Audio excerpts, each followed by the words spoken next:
Hey, welcome back to the Artie Lange Show. One of my favorite comics, Donnell Rawlings, is here, and we're talking a bunch of stuff. So, Stacey, when you get famous, did you have old friends come out of the woodwork? Did that happen? They always come. They always come through. Yeah. Yeah, and it's always like you said. You said you start playing for like heart surgeries and like knee I had to buy a guy replacements. teeth once. And you feel bad, and then first the way they make you feel, it's like, oh, I know you got it. Yeah, know? right. No, then I bought the kid teeth, and then I couldn't find the kid. And I'm like, oh, Mr. Big Shot, what are you out, eating a sandwich somewhere? Or you're smiling? Yeah, everybody expect. But one of the things that, especially where I'm from, you feel good knowing that you get in a position where if you can help somebody, Right. you want to help if somebody really needs it. Yeah. You know, there's a lot of scams. Like, you got to show me, like, you can't. New York makes you hard. You know, like when I first went to New York from Washington, D.C., I would get on the train and everybody would get money from me. The kid with the little sob story about the football team, the cheerleader. That's all over New York. But then after like a year, right, I got hard. I was on the train once, and this dude, he came to me with one leg, and he was like, can I get $1? I'm like, dude, I know a dude ain't got no legs. and then I just kicked his leg. You cocky bastard. I'm like, now you really down with it. I kicked his leg, But man. if someone could prove to me like they don't have a limb, I'm like, okay, I get it now. Yeah, in New York, you gotta literally just show up with something. You're not giving up no money for anybody in New York. You don't trust it. It's tough. Some people though will really like they're in better shape than me, and they're fine, like right out of college with a nice jogging suit on. I feel like if you like the most upsetting bum, whether it's in New York or LA, is the bum that's in shape. Yeah. Yeah. If you got bum with abs, yeah. we just had the same. If you got a six-pack and you talk about I need work, dude, go make a fitness tape. Really, I mean, no, honestly, I said to a guy like that, like if we talk for about 20 minutes, you're gonna end up giving me money because I guarantee I'm gonna work. Yeah, the in shape bum, that is terrible. Yeah, the ones that's telling you about your diet. Yeah. The bums are so gangster in California. I was in California, right? And the new hustle I would do is when they say, can I get some change? Can I get $1? You just tell them, oh, all I got is plastic on me. This dude pulled out a 4 square on me. No. Yo, this dude. How about bums who can break a 50? Yeah, you got change for it. It was like, well, this is just my hustle, man. Right. Or, you know, a guy, yeah, right, exactly. Can I get money? I want to buy a gluten-free muffin. That ain't working. I didn't even know, 3 months ago, I didn't even know what gluten-free was. This dude, he said, a new thing. Gluten-free. I was like, how long was he locked up? I thought gluten was somebody I went to school with. Dude, I went to the Super Bowl at Giant Stadium. They have gluten-free stands. I think that should be abolished, It's man. ridiculous. If you go can't- to in a a football ballpark, game, right. have some gluten. You go there for Let it calories. loose. Right, Yeah, exactly. get gluten. You know what? Put extra cheese on my gluten if I go to a place. Okay, what is the ballpark without hot dogs, popcorn, and nachos, I man? know. That's one place where you got to let it loose. Especially teaching a kid that is terrible. You can't have anybody with like, I want the wheat nachos with the 2% milk well, and cheese. I'd smack my kid in the face. What are you up to? Are you doing Guy Code and all that stuff? Guy Code, we did Guy Code, and from Guy Code, we did a spinoff called Guy Court. Guy, it was fun. You were the judge. Yeah, I was a judge. I was on the road. I was flipping through channels. I see Donnell as a judge. I'm like, what the hell happened here? Yo, that's what I said. My whole family said.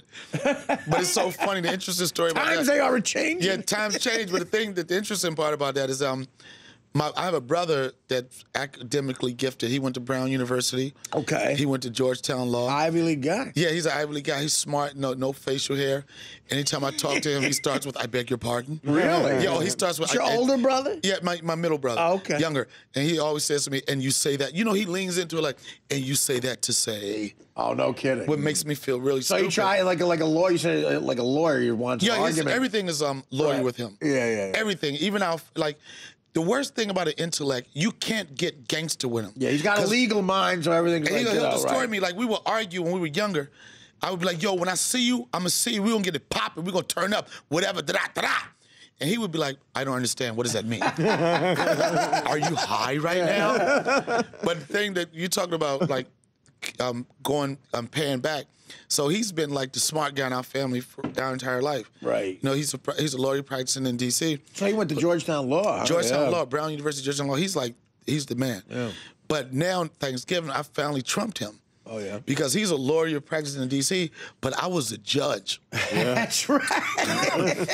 On TV, right? You're the judge on Guy Court. Yeah, so I'm telling his son, I'm like, look, I know your dad is pushing this overrated concept of going to an Ivy League college. Overrated concept. Yeah, but you might want to think about taking an acting class just to have something to fall back on. Yeah, you're making the money. Yeah. Yeah. Is it fun doing it? Now, so you work with a lot of younger comics there. Is it, I realize when you watch that show how many young comedians there are. They are. They're out there. Right? Not like when we started. And the sad thing, no disrespect to the younger guys, like when we started, we came through in a generation where the way you got on stage was being funny as hell. Right. The way you became a name was word of mouth. Yeah. You know what I'm saying? It wasn't like tweet a 3-second joke. It was like, where'd you hear about Artie Lange? He started here, and then that went on to another stage. Social media is a big deal now. Yeah, and it's like you can't go against it. It's a good thing, but it's unfortunate with some of these guys that they think because they can do like a 6-second Vine clip or 15 seconds, like that makes them a bona fide headliner that haven't been tested. And it's bad for them, too, because if they throw you into the mix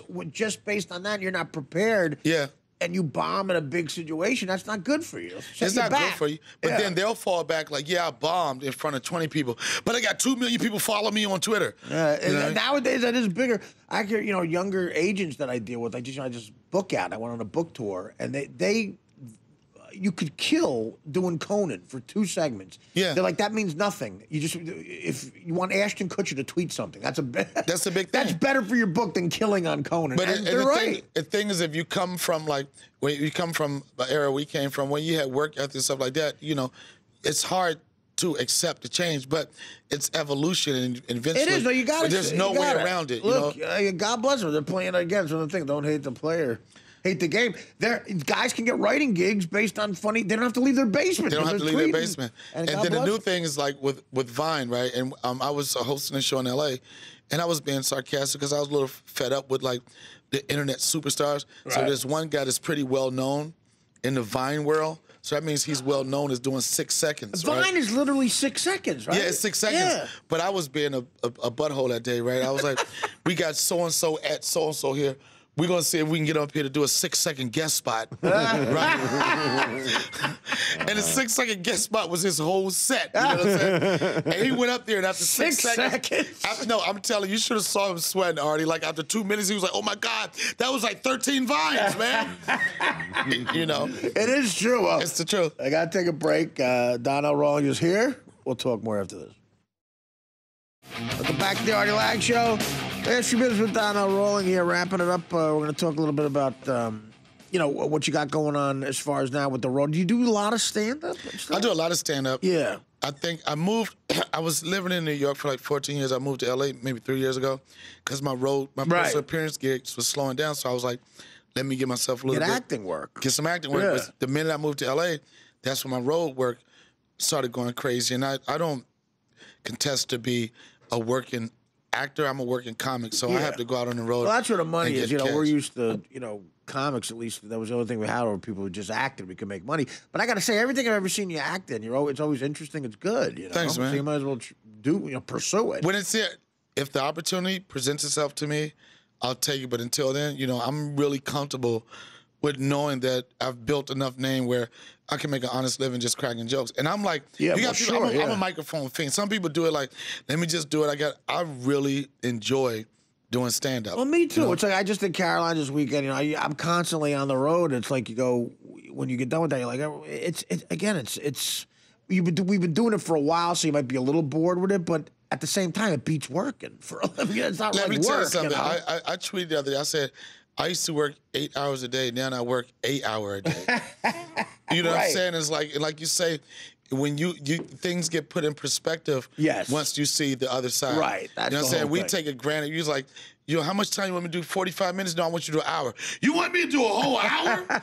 You want me to make what some people make this in a is month ridiculous. in an hour? Get this dude out of here. Now, we're lucky, but, what do you think about living in L.A. and the stand-up scene of our clubs and stuff? The stand-up my personal straight up, the stand-up scene in L.A. sucks. It's not like New York. It's not New York. New York is grimy. That's one of the things I miss about L.A. Yeah. I mean, I miss about New York. You could do a few clubs here, but when I lived in L.A., I would do, say, like, a club, and then I'm like, well, I don't want to. I'll just stay here, talk to a You broad. find yourself just riding up and down the street with a nice car on Sunset in Hollywood. Well, you start talking to a chick at one club. I'm like, I don't want to leave here. What am I just did a set. Now what? Yeah. You know, I was like, and I think that I found with the biggest difference between L.A. and New York is in L.A. if you're horrible, yeah, they don't boo you. Right. They just watch you.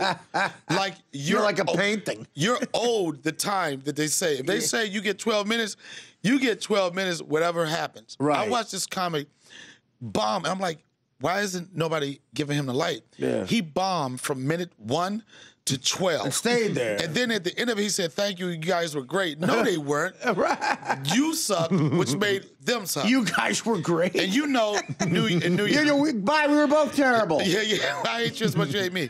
But you know, like, and the difference, like in New York, if you're not good, every second, every minute, you're getting a light. And it feels and like, you feel it. Oh, forever. Like the time is it just feels like a long That was the biggest thing, like LA, they just to accept. In New York, it's grimy. That's why normally when you see a guy that gets their weight up and becomes sharp in New York, when they finally go to LA to showcase, right. they just so far away from everybody else because you have that work ethic, you have that it's true when they say if you can make it in New York, especially in stand-up, right. If you can make it in New York, you can make it anywhere. Oh, yeah, if you work on it. And then plus, besides, when the first time you get on a talk show, even if it's not just stand-up, like doing panel where you're getting interviewed on a talk show, you know the timing and everything. It's you're better at everything if you just put in your dues here. But bombing here is brutal. It's brutal, man. You feel it. Yeah, you do. And you then feel like you want to disappear. LA, when they bomb, they hang around after the show and still take pictures. I don't know how they do that. Like when I bomb, I want to get the hell out of here. Yeah, bye. I don't want to be close to no bridge. I don't want to be close to a rope.